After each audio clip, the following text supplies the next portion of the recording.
Welcome to Phantom Radar Battalion. Locking on to today's key events. A Hezbollah rocket attack on Maidal Shams in the northern Golan Heights resulted in at least 6 deaths and over 30 injuries, with 3 victims in critical condition. The rocket struck a soccer field where children were playing. The IDF is investigating why their defense system failed to intercept the projectile. Defense Minister Gallant issued instructions to the army on how to respond to the incident, leading to a political crisis within the Israeli government. The Lebanese government condemned the attack and called for an immediate cessation of hostilities. Artillery shelling has targeted the outskirts of Maiz al-Jabal in southern Lebanon, and 2 drones launched from Lebanon fell in the Ramat Naftali area. Israeli Channel 14 reported that the U.S. has approved an Israeli operation against Hezbollah. However, Defense Minister Gallant's unilateral decision to respond to the Majdal Shams incident without consulting Netanyahu has sparked calls for his dismissal.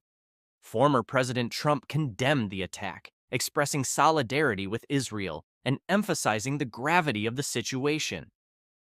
Prime Minister Netanyahu declared that Hezbollah has made a big mistake by attacking Israel, and retaliatory actions will be taken soon. Lebanon-Israel. Border tensions escalate. Hezbollah initially claimed responsibility, but later denied it after learning that Druzi children were among the victims. Rockets launched from Lebanon damaged a home in Arab al-Aramshi, and 4 rockets were fired at the Misgav area. The Lebanese government has condemned the rocket attack and called for an immediate cessation of hostilities.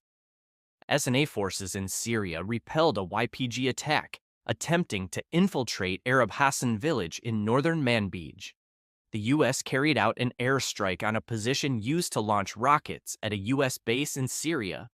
U.S. officials clarified that this was not a counterattack and that the position was empty at the time, resulting in no casualties.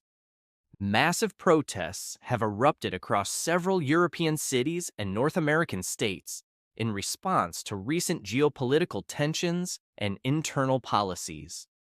In France, thousands took to the streets demanding government accountability for the recent sabotage of the high-speed rail network ahead of the Paris Olympics. Protesters are calling for increased security measures and transparency. The Russian army has launched a major offensive along the Luhansk front, approaching the strategic city of Kupiansk. Ukrainian forces on the east bank of the Oskil River are at risk of being cut off and encircled. The intensity of the Russian offensive has overwhelmed local Ukrainian defenses, and the Ukrainian command is urgently mobilizing reinforcements to prevent a significant setback. Russian aviation conducted airstrikes in multiple locations, including Basivka, Tika, Hliboke, and Vovchansk. The situation in Luhansk is dire, with Ukrainian forces struggling to hold their positions against the relentless Russian advance. Civilians in the affected areas are being evacuated, and humanitarian organizations are scrambling to provide aid to those displaced by the fighting.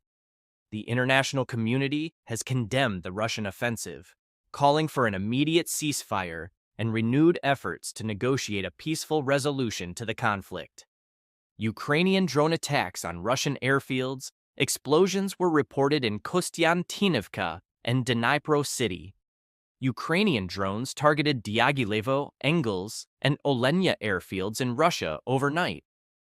The Russian Ministry of Defense claims full occupation of Losovatske village in Donetsk region, and there were reports of bombardments in Mirnohrad.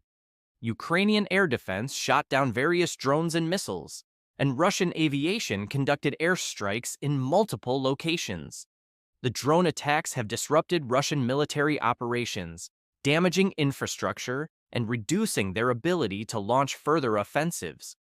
Ukrainian officials have praised the effectiveness of their drone campaign, emphasizing its role in countering Russian aggression. The situation remains volatile, with both sides exchanging heavy fire and the potential for further escalation. China has criticized the West, stating that it will face downfall through proxy wars around the world, and accusing it of promoting dictatorship over democracy. This statement comes amid rising tensions between China and Western countries over various geopolitical issues. Chinese officials have emphasized their commitment to a multipolar world order, advocating for greater cooperation among developing nations to counter Western influence.